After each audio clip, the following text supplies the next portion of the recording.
Welcome to the Thinking Crypto podcast, your home for cryptocurrency news and interviews. On your way in, please hit that subscribe button as well as the thumbs up button and leave a comment below. If you're listening on a podcast platform such as Spotify or Apple, please leave a 5-star rating and review. It supports the podcast and it doesn't cost you anything. Folks, the big news of the day is that the SEC continues to lose. Scumbag regulator Gary Gensler continues to get exposed for his lies, hypocrisy, and unlawful activities. Here's the headline. Judge dismisses Debtbox case, orders SEC to pay $1.8 million in fees. Now, to recap, Debtbox was being sued by the SEC. But what did the SEC do? They lied to the courts. They fabricated information to try to shut Debtbox down. Now, you may say, why would an agency do this? Well, it's an agency that has fallen far from its core mission of protecting investors. It's an agency that has become political. And remember, the orders are coming from Elizabeth Warren, right, who tried to start the anti-crypto army. Gary Gensler is working for her. Gary's a puppet on strings. So the SEC has been going around trying to kill these crypto startups, trying to shake them down for money, because the end game is to kill the startups so that the banking incumbents, Wall Street, can come in and take over, because they got left behind. For the first time in history, retail was able to front run them and access the tokens, didn't have to go through them. And capital was leaving JP Morgan, Goldman Sachs, BlackRock, and going into crypto funds and to tokens. They don't like that, of course. So they started pulling their strings, right? Gary Gensler is a Goldman Sachs guy. So puppet on strings here, and this is why I call Gary Gensler a scumbag regulator. He is supposed to serve the public, he's serving the incumbents, and of course, it's our tax dollars that are paying for this.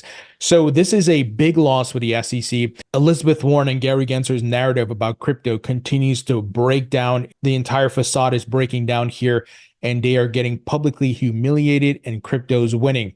So a federal judge has ordered the United States Securities and Exchange Commission to pay roughly $1.8 million in attorney and receivership fees related to the regulator's civil case against digital licensing, the firm doing business as Debtbox. In a May 28 filing in the U.S. District Court for the District of Utah, Judge Robert Shelby signed off on an order requiring the SEC to pay roughly $1 million for attorney fees and costs and $750,000 for receiver fees and costs. The order came the same day as one dismissing the case without prejudice. The SEC continues to lose, and this is just a great example of how the SEC is acting unlawful. In the Grayscale Bitcoin ETF case, they got called arbitrary and capricious. Imagine the courts and judges coming out and say, hey, you're acting arbitrary and capricious. And then in the Debtbox case, they got sanctioned for lying to the courts, and then they have to pay a fee, and they're getting publicly humiliated.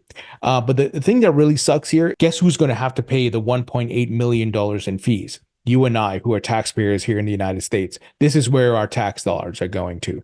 So it's pathetic. Gary Gensler needs to be kicked out. There needs to be a whole revamp of the entire SEC. So the judge cited a March ruling in which a court found the SEC engaged in bad faith conduct over a temporary restraining order to freeze Debtbox's assets. The firm later filed documents with the court claiming that the commission's information was inaccurate, leading to the threat of sanctions.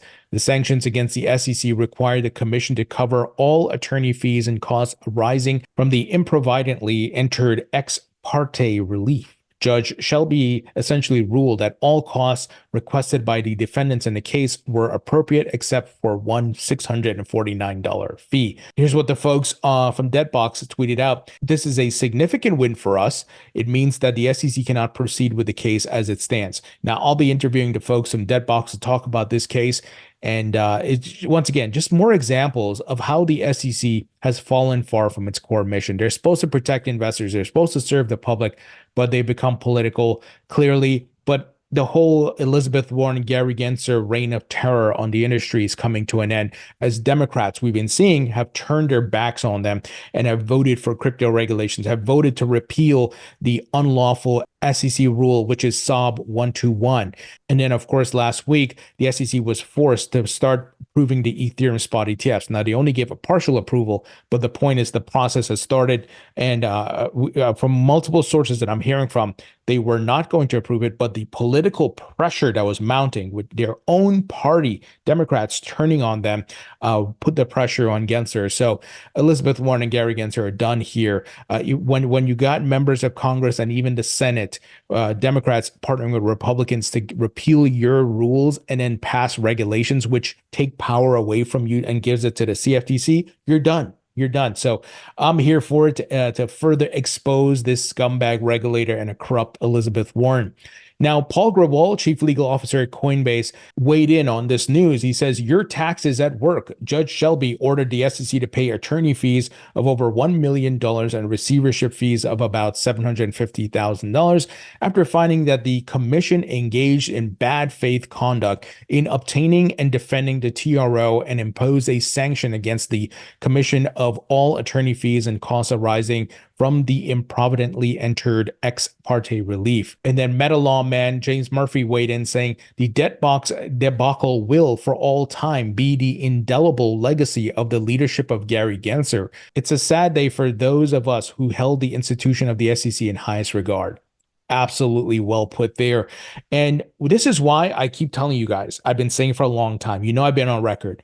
Call up your representative, use social media to your advantage. You should be tweeting out this news, amplifying it wherever you can, because a lot of this game of politics and what Gary is doing and Elizabeth Warren is about optics, right? He wants to put out a certain narrative there, but that narrative is failing. But we got to pile on. We got to keep fighting and push back on them till they finally give up and run away. That's what we got to do. So please amplify this video, amplify the tweets, do what you got to do, get the news out there and expose Gary Gensler and Elizabeth Warren.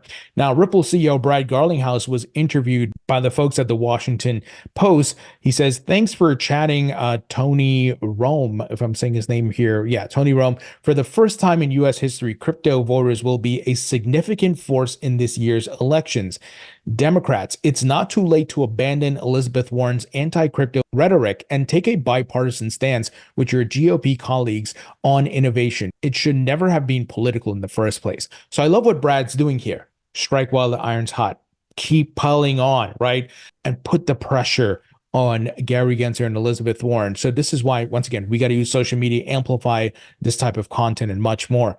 Now, here's something that's really not good for the SEC, and they might be panicking a bit. We got the CPAC, which is the largest and most influential gathering of conservatives in the world. They have filed a complaint with California and New York State Bar Associations citing unethical professional behavior of William Hinman, aka Bill Hinman, for actions now being investigated by the SEC Inspector General, plus appearance of impropriety at A16Z. So the whole Bill Hinman Ethereum situation is not dead. It hasn't gone away. And I think it needs to be exposed because it goes back to the root problem of the SEC has fallen far from its core mission.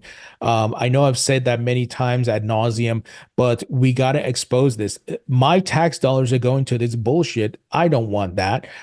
We need people who are going to abide by the law. And I love what Congressman Warren Davidson had put together, the restructuring of the SEC to make it less political. And I hope something like that goes through because right now it's pathetic, right? And I'll give you an example. In the Grayscale Bitcoin ETF case, even after the courts ruled that the SEC acted arbitrary and capricious, 2 Democrats, commissioners, did not vote to get those Bitcoin ETFs live.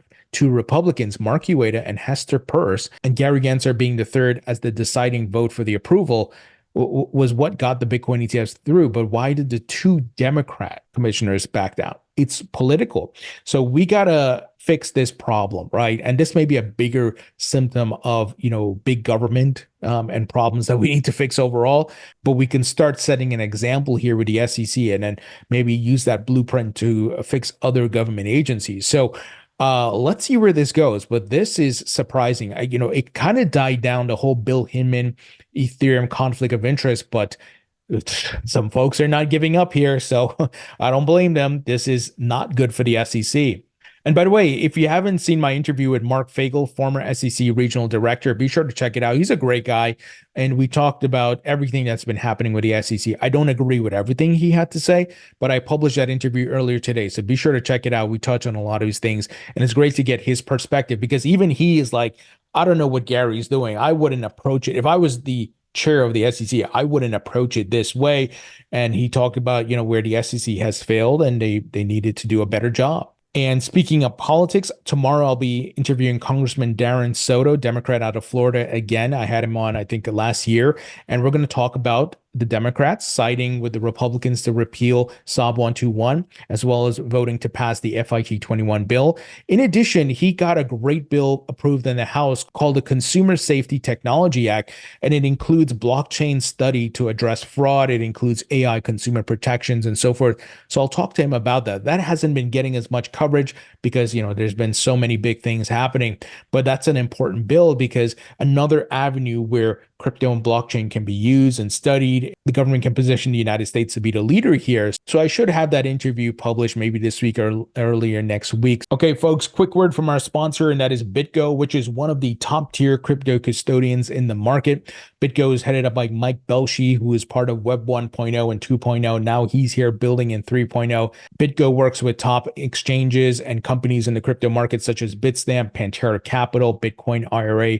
Nike uses BitGo's wallet services for their NFTs. Some of the services that BitGo offers includes hot wallets, custodial wallets, self-managed cold wallets, and NFT wallets. If you'd like to learn more about BitGo, visit the link in the description or go to bitgo.com. Now, folks, we got some very bullish news. Remember, I've been telling you guys now for years that we're going to see more companies embrace Bitcoin and crypto and add it to their balance sheet. We saw Michael Saylor with MicroStrategies kick this off, and then he's been doing his Bitcoin for Corporations initiative where he's educating these companies how to do it. Michael also convinced Elon to put Bitcoin on Tesla and SpaceX's balance sheets. And I told you guys this trend is only going to continue and get bigger. And here today, we got news that healthcare company Semler Scientific buys 581 Bitcoin worth $40 million. The company has also adopted Bitcoin as its primary treasury reserve asset. Folks, do you see what's happening? This will eventually expand beyond Bitcoin, but it starts with Bitcoin like we've seen with the ETF and other services. So incredible what's happening. These companies that have nothing to do with crypto are recognizing, hey, we need to protect our purchasing power. We need to protect the cash we have in our balance sheet. And the way to do that is to put it into the best performing asset over the past 10 to 13 years, right? It makes logical sense. And then I keep forgetting to research the exact name of this, but there was an accounting rule that was updated last year that makes it easy for companies to do this.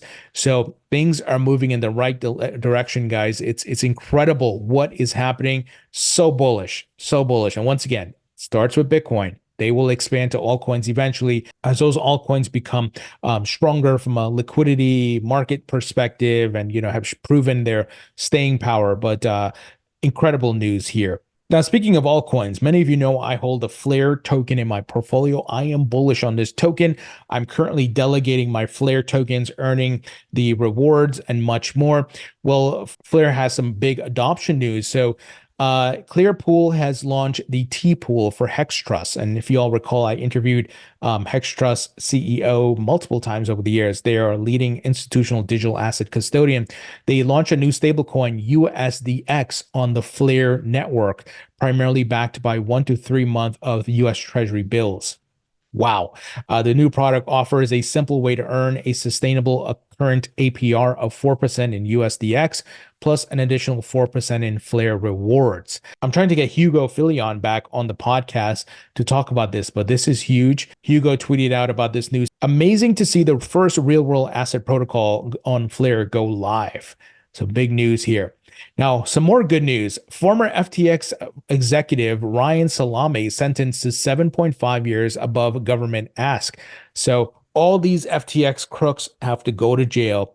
You do the crime, you pay the time. They partner with Sam Bankman-Fried to steal customer funds. Sam Bankman-Fried, of course, is in jail. He got sentenced, so we need all of the others to go to jail as well. We don't need this type of stuff to be happening in the crypto market. FTX and what Sam Bankman-Fried did really set us back years. We would have been further ahead if this didn't happen. And but look, we caught up a bit, but these guys need to go to jail. So this is great news that all of this is getting cleared up. The bankruptcy proceedings and people getting their money back is being processed as well. So All great news. So, folks, I talk about the FTX situation in my book, Rethinking Crypto, the crash of FTX and the rise of safer, stronger digital assets. I talk about crypto's past, present, and future. I talk about why FTX wasn't the ethos of crypto. I talk about the Bitcoin ETF race with Wall Street, tokenization. What does the future look like? Why is the SEC and these government agencies going after crypto? Operation Choke Point 2.0, and much more. It also includes tips for buying crypto and how to invest in it. So be sure to grab a copy to support the podcast. Grab a couple copies for your friends and family who want to learn about crypto. Thank you for watching and listening. I appreciate you all, and I'll talk to you all later.